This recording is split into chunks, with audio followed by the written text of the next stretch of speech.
Hi friends, welcome back. இன்றைக்கி நம்ம சேனலில் 4 கிலோ ரவா கேசரி எப்படி செய்கிறதுன்னு பார்க்க போகிறோம். அதுக்கு முதல்ல தேவையான பொருள் என்ன கேட்டிங்கன்னா, 4 கிலோ ரவா, 8 கிலோ சர்க்கரை, 1 கிலோ ஃப்ரூட் நட்ஸு, 1 கிலோ வெள்ளரி விதை, 1 கிலோ திராட்சை, 1 கிலோ முந்திரி. இது போக 25 கிராம் ஏலக்காய் நல்லா நுணுக்கி வச்சுக்கணும். அப்புறம் கொஞ்சமாக உப்பு. சரி, வாங்க இப்போ போய் கேசரி செய்யலாம்.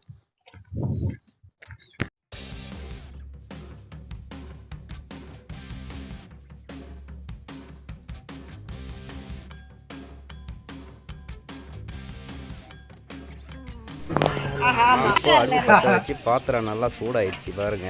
1 லிட்டரு நெய்,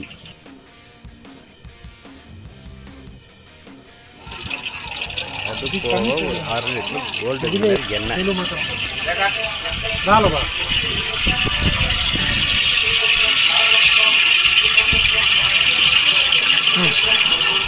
இந்த நெய் நல்லா சூடாகி நல்ல மனமாக வாசனை வந்ததுக்கப்புறம் நம்ம இந்த முந்திரியை போடலாம்.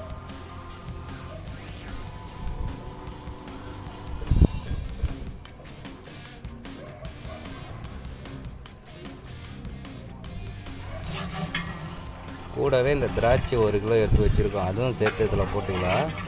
இப்போ பாருங்கள், இது ரெண்டும் நல்லா ஃப்ரை ஆகணும். ஃப்ரை ஆனதுக்கப்புறம் அப்படியே நல்லா குண்டு குண்டாக ஆகிடும் திராட்சை எல்லாம். பாருங்கள், இப்போ பாருங்கள் திராட்சைலாம் அப்படியே எப்படி முழுசாக வந்துடுச்சு, எப்படி அழகாக வந்துருக்கு பாருங்கள். நம்ம இந்த டைமில் ஒரு 20 லிட்டர் தண்ணி இதில் நம்ம சேர்க்கணும்.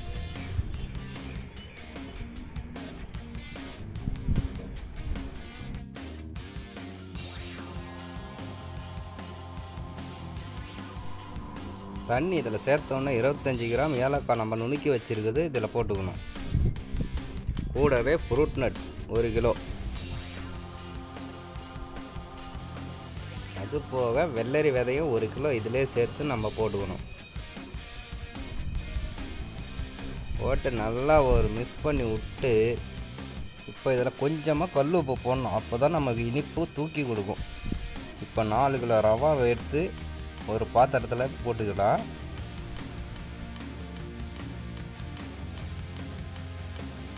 இப்போ பாருங்கள், தண்ணி நல்லா கொதிக்குது.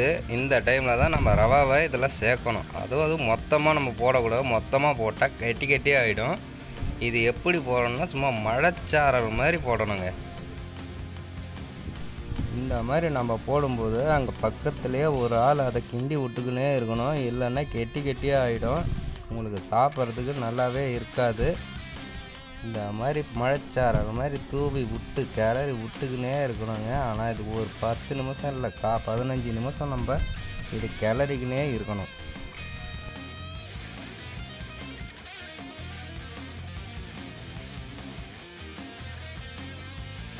இப்போ கேசரிக்கு தேவையான சர்க்கரை 8 கிலோ, அதாவது 1 கிலோ ரவாவுக்கு 2 கிலோ சர்க்கரை, அந்த அளவுக்கு கணக்கு பண்ணி 8 கிலோ சர்க்கரை.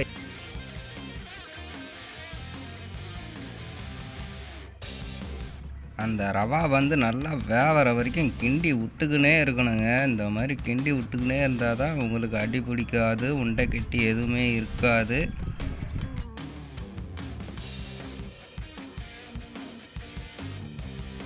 நல்லா இந்த ரவாலாம் நல்லா வெந்ததுக்கப்புறம் பாருங்கள், இந்த சர்க்கரையும் அதே மாதிரி மழைச்சாரல் மாதிரி தான் போடணும். அப்போ தான் எல்லா இடத்துலையும் சர்க்கரை போய் உங்களுக்கு இனிப்பாக இருக்கும். இதே மாதிரி சர்க்கரை போடும்போது கூட பாருங்கள் கிண்டி விட்டுக்குன்னே இருக்கணும். இதுக்கப்புறமும் ஒரு 10 நிமிஷம் கிண்டி விட்டுக்குன்னே இருக்கணும்.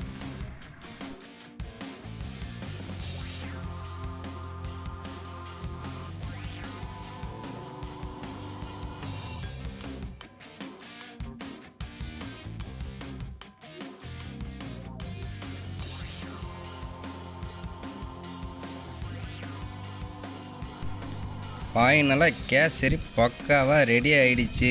இப்போ லாஸ்ட்டாக கேசரியை இறக்கி வச்சுட்டு மேலே கொஞ்சம் நெய்யை ஊற்றி சும்மா அப்படியே அதை பாலிஷ் பண்ணி இறக்கி வச்சு பாருங்கள்.